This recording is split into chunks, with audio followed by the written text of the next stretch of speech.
Gros soupir. Le complexe du républicain, obsédé de louper le train du progressisme, a encore frappé par la bouche de Damien Abad, président du groupe Les Républicains à l'Assemblée nationale. Oui, il existe encore des républicains à l'Assemblée. Cela peut paraître surprenant, mais je vous assure que c'est vrai. Il y a quelques jours, ce monsieur Abad expliquait dans les colonnes du Parisien que la droite était tout à fait favorable à l'IVG en tant que telle. Fin de citation. Damien Abadacabrantandesque ne nous a pas demandé notre avis avant de sortir une ânerie pareille. Tout dépend de ce que l'on entend par la droite naturellement.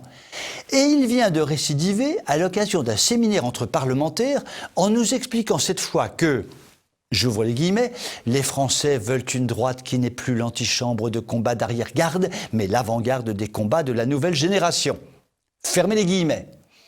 Il aurait tout de même pu pousser le raisonnement en disant que l'arrière-garde devenant l'avant-garde, l'avant-garde devenait forcément l'arrière-garde, qui redevenait donc mécaniquement l'avant-garde et poussait l'avant-garde à l'arrière-garde. C'est beaucoup plus clair comme ça, non?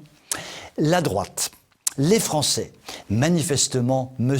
Abad a une fâcheuse tendance à généraliser et à prendre ses désirs obscurs pour des réalités.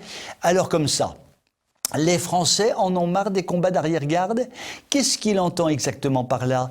S'il estime que la lutte contre l'IVG généralisée est un combat d'arrière-garde, c'est qu'il n'a probablement pas lu le dernier sondage qui nous explique que 92% des Français sont convaincus que l'avortement laisse de graves séquelles, tandis que 73% des Français pensent qu'il faudrait tout faire pour l'éviter.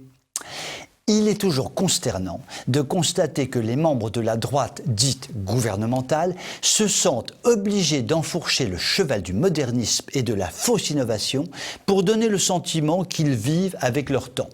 Généralement, ça ne marche pas et ça agace profondément.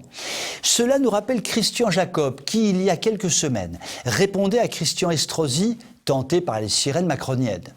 Jacob évoquait le progrès, entre guillemets, mot joker et assurance commode du politicien de droite qui le dégaine quand il ne veut pas apparaître comme un méchant conservateur réactionnaire.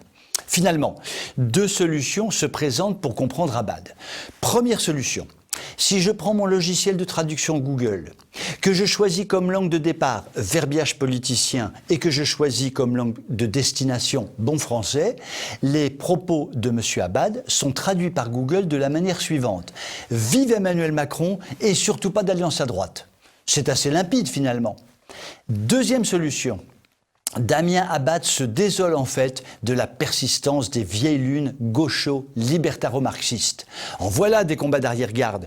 Il souhaite la réussite des combats de la nouvelle génération, une génération décomplexée qui n'a pas peur de mettre des mots sur les vrais problèmes, identité, insécurité, immigration, islam et j'en passe. Alors, quelle est la bonne interprétation ?